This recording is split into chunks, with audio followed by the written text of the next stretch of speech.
Hey everybody, thanks for being here. This week we're up in north central Washington on beautiful Banks Lake fishing for walleye. Brought to you by Corning Ford, ProCure, Clackercraft, Yakima Bait, P-Line, Max Lure, Fishfield, Brad's Fishing, TrollingFlies.com, Olish Charters, Fishhawk Electronics, and Fishhang Products. Now, if you want to learn how to catch more fish, stay tuned. I'm Justin Wolf and this is Angler West Television.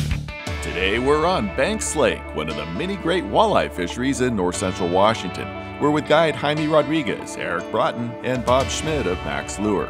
Summer is just around the corner, so post-spawn walleye are on the menu. So you're going to hear us talk a lot today. You're going to hear structure, you're going to hear points, you're going to hear weed lines, words like that. It's the water temperature dropped from last time, so that may push these fish a little bit deeper. But there is a point that comes out right here that they'll relate to. They'll relate to any kind of structure like that. Yeah, we're going to use the Max Hot Wings today. We got the copper and chartreuse, double backed. It really looks good in the water. And it's just a half of a stacked bead, a couple beads, and a 0.8 smile blade chartreuse sparkle. So what I'm going to do is I'm going to tune this blade, and you do it point to point like that, and then pinch down that crease right there, and that gives it a good spin action. Oh yeah. Yeah, that looks good. You got the bait back there. We're not even under power, that's just the Right. little bit of movement. So Eric's got the 0.8 smile blade. We're going to go with the 1-1, and we're just going to see what size they want. Last time they did want the smaller one, but I always like to put out a 1-1 just to kind of give them some options out there. Stacked tapered bead, single hook, and just to rig it up. You don't need this whole crawler. We will use this crawler for 2 different rigs, but it's just a matter of threading them up the hook, popping them out, and we're going to pinch some of this tail off. And I'll actually save this for the next rig. And we're fishing up here mainly because the water's clear because of the flow of the canal. And when we just blew, I think the first day it was 40 miles an hour winds, and then we had 28 yesterday. So we've had 2 good days of turbidity and wave action. And if we were to go down by Steamboat right now, it's going to be really cloudy. And so I wanted to be more clear, and so we started up here. He's there. Bob? Somebody, yeah. He's there.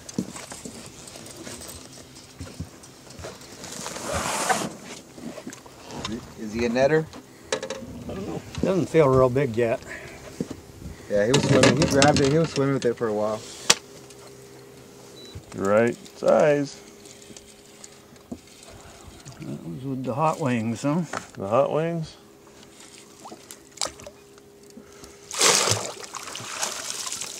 Nice job.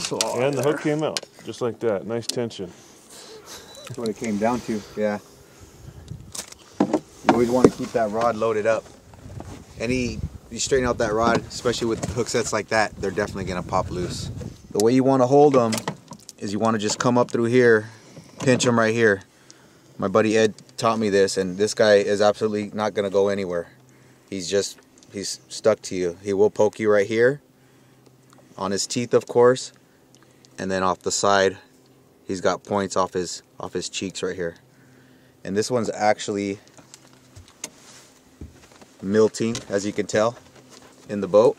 And Eric taught me this, is you got to get some of this stuff off of him, give your boat some good luck, and just rub it on the steering wheel. It worked since last time. It did. The fish hit that, what we showed you earlier, the stacked bead, the gold, and the chartreuse smile blade sparkle, 0.8. And then we had the hot wings on there, which really helped, I think, in this murky water. Put some trophy walleye on there. I like to put it, it's on the gel, I like to put it up here on a couple of the beads. And then right at the top.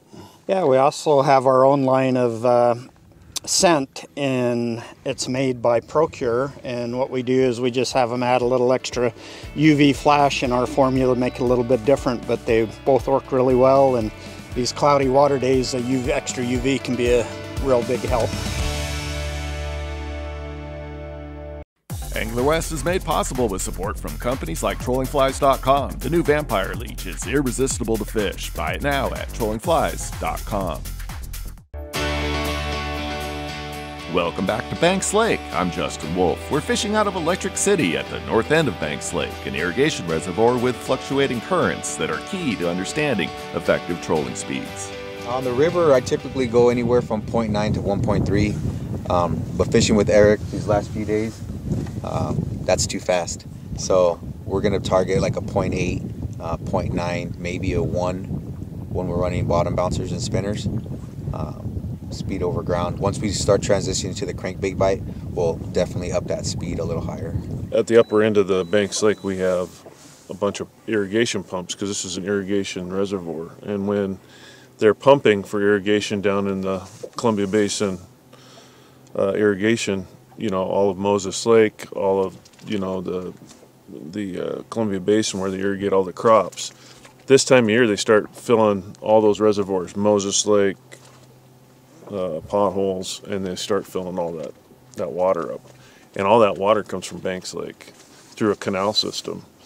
Well, through some federal decisions, they've decided to pump up the water in the lake to help fill some other areas like the Odessa Aquifer and some other areas. So they're putting more water through the lake, which has kind of created more current, more like a river. So you have to kind of adjust your thinking about where these fish, and some days they might not pump, some days they might pump half the pumps, and then some days they might use them all. So it depends on the temperatures, how much they're irrigating the crops, and so all that stuff relates to how fast or where the fish will kind of stage. And so throughout my time on the lake, I found that if you treat Banks like a river and you look for ambush spots and points and little eddies and things that current, you know, the land structures create, you know, when you have flow through the system. You definitely want to adjust your speed.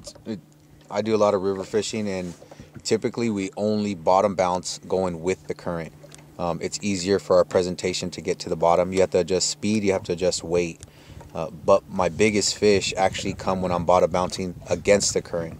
And again, matching the speed and then adjusting your weight. Because typically these walleyes that we're targeting are going to be in the lower bottom of the water column, a foot or two off the bottom. Yeah. Drop her down, see if she catches a fish. When I like to pinch the crawler, like a lot of guys will have, oh, got a fish on. Come on.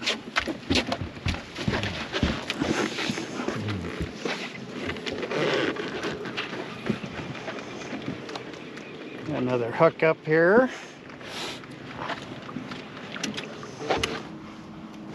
Oh, it's a nice one. And straight up, Bob. Milton. Another milker. Nice. Nice walleye. another milker there. Yep. The good luck sauce. Got your purple and gold, 2 in a row there. Shout out UW. Ooh, swallowed it, huh? Yeah. Oh yeah. He was swimming with it for a while. I thought because we came up a little shallow, I thought it was just working bottom, but That's a nice fish though. Yeah. Our spawn's basically over with, but a lot of these males are still on these spawning areas. And this area that we're fishing in, a lot of these reservoirs, potholes, Moses Lake, even parts of the river, but mainly in the windswept reservoirs. The wind side, most of the time the wind blows up the lake. And so on the leeward or the downward lake side of these points, a lot of that mud gets turned to eroded over time, and you have gravel on this side of the points because the wind sweeps it off. And so these fish will come in here and spawn in the spring, and a lot of these males will come in and clean it off. The females will come cast their eggs, but they still, because of the current and the part of the lake, they still feed up here. But the temperature up here, like I said earlier, is a little lower than down the lake. So I don't think the fish spawn later. I think it's just that they hang around, and that's why we still have milting males right now. fish on. Fish on? It didn't take too long. Well, this guy's got some. Oh, he came off. set it back down, maybe he'll follow it. Sometimes they'll do that. They'll come back and pick it up.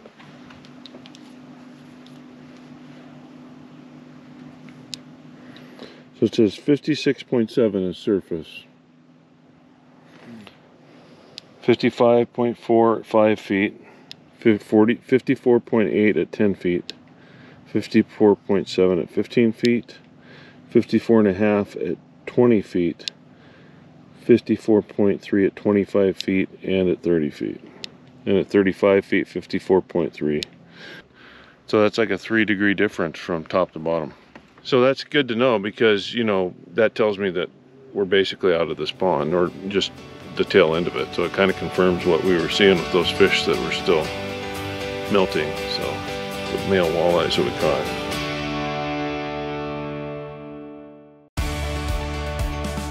We're going back to Banks Lake, but first here's your Fishfield Tackle Connection. Now, if you're looking to up your walleye game, Fishfield's got a great selection of walleye rods. They got some of the Daiwa Cage models and also Shimano GLX Walleye Series, all fantastic rods.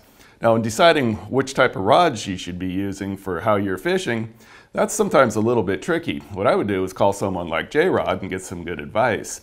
Feel free to give them a call. In fact, book a trip with them. Really get some good experience and up your game big time for walleye. They're a lot of fun to fish for and great eating. Now, let's go back to Banks Lake and see if we can't catch some more of those walleye.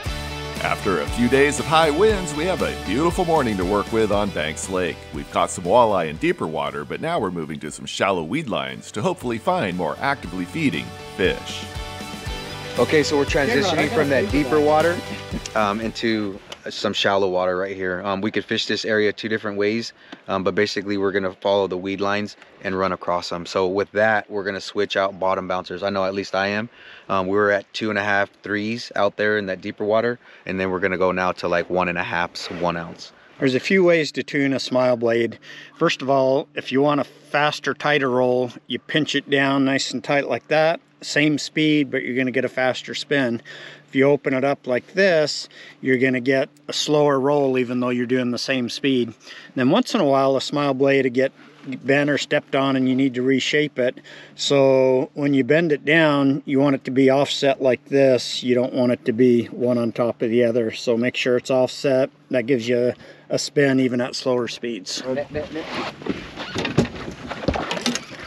Yep. Oh, you got it. Can you get it? I'll keep us on the road.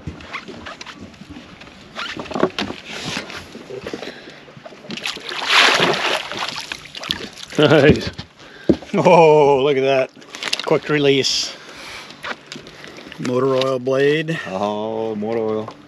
So after the spawn, the post-spawn bite is when these walleyes will come in to these shallow areas and where the temperatures, that's where all the minnows go. And so they go in and they look for the minnows in these. And the first weed lines, as we get sun in the spring, the weed lines start to develop.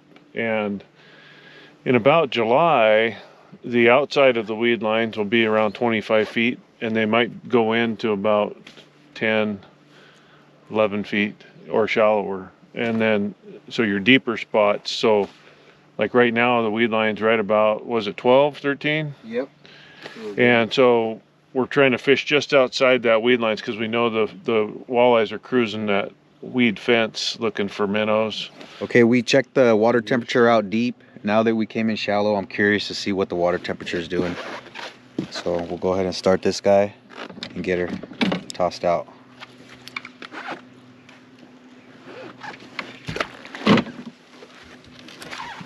Got two fish on? Oh, it's perches.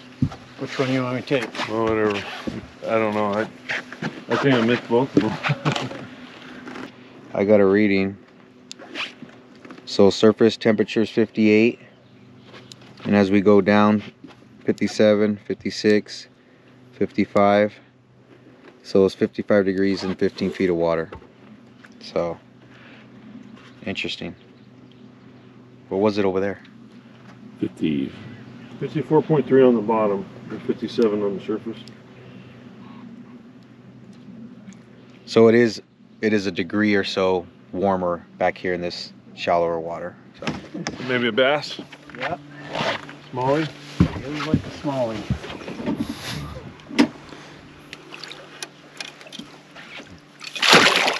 Nice fish.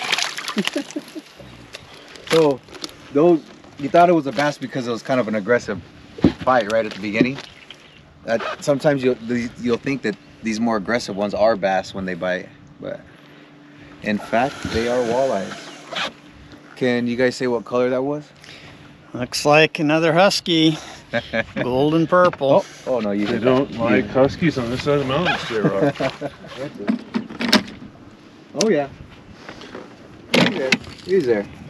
Reeling in.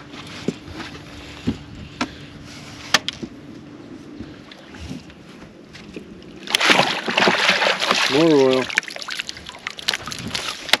Competition's hot between motor oil and purple gold. Like this is probably what, an 18? Yeah, this is a tournament fish. But even this is on the small side of what we caught last year. Last year we had some pretty nice fish, like 20s. Yeah. So, and a 20-inch fish is about 3.5 pounds. Oh yeah, he's there. Okay, so we'll release this guy. There's a bass. Perch, no bass. Keep getting interrupted by biting fish. Yeah, we got enough in the box. We found some fish here. This might be a tournament spot for us, so we're gonna go try to find some other fish and otherwhere in the lake, and we'll show you guys some beautiful scenery. We're going back to Banks Lake, but first, here's your Yakima Bait Minute. Okay, so spin fish comes rigged up from the factory, pre-rigged, but you can re-rig them any way you like, with one single, two single, trebles, whatever. But once you snell your leader and put a couple beads on your line for bearings, then you take your line and thread it through the tail of the lure, through the hole, and then through either one of these holes, which will allow the bait to swim or spin either clockwise or counterclockwise. And so we're gonna go, this will be a clockwise spin because I got it through the left hole, or to my left. And so that the water will push harder here and it'll cause it to spin clockwise.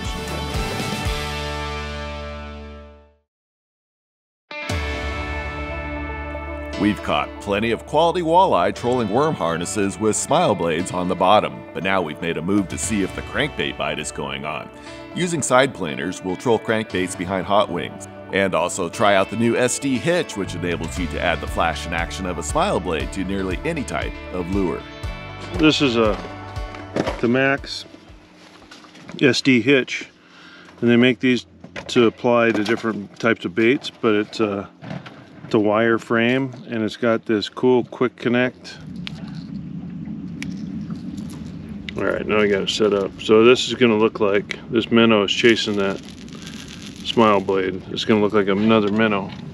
The SD hitch is just a good universal tool to add to anything, whether you put it in front of a jig or put it in front of a crankbait.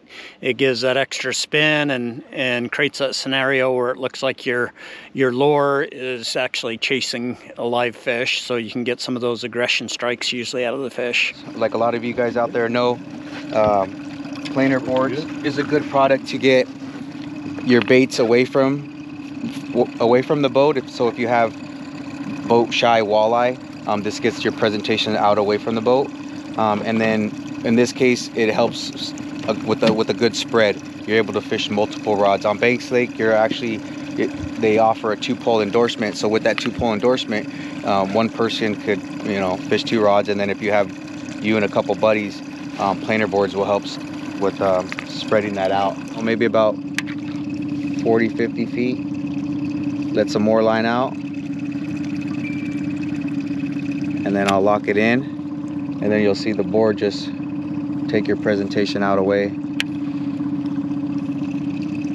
little bit more. Put it in the holder. This time of year when they're really kind of aggressive, I like to troll anywhere from 1.3 to 1.5 on the low end and up to 2 miles an hour. So like a 1.7 is perfect for right this time of year. Nothing big.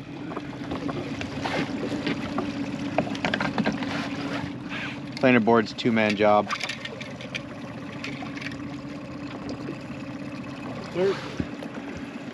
I got a BASS. You want me to net it? No. A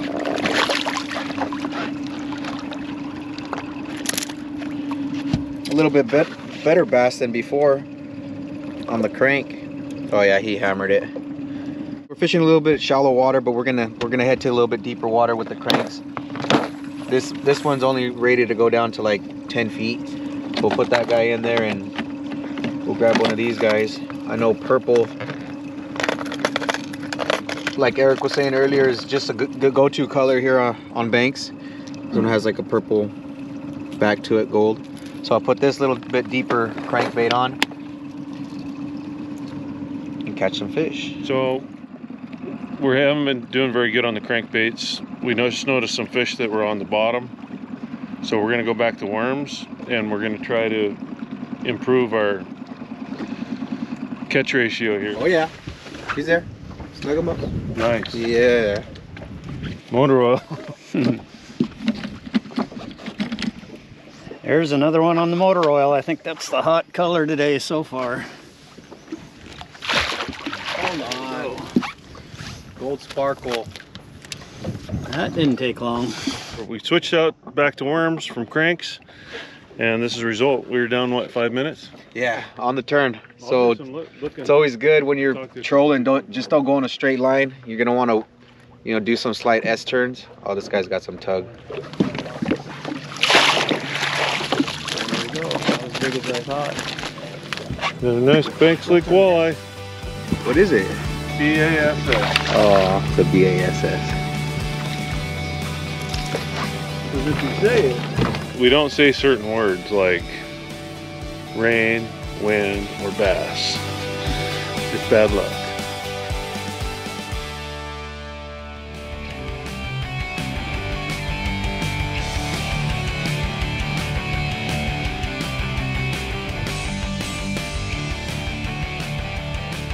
Hey, I hope you found today's episode valuable and it helps you catch more fish. And be sure to watch this episode again and hundreds of other episodes and helpful videos on the Angler West TV YouTube channel, and follow us on Facebook and Instagram. And remember, without our sponsors, there is no show, so please thank them when you can. Now get out there and do some great fishing.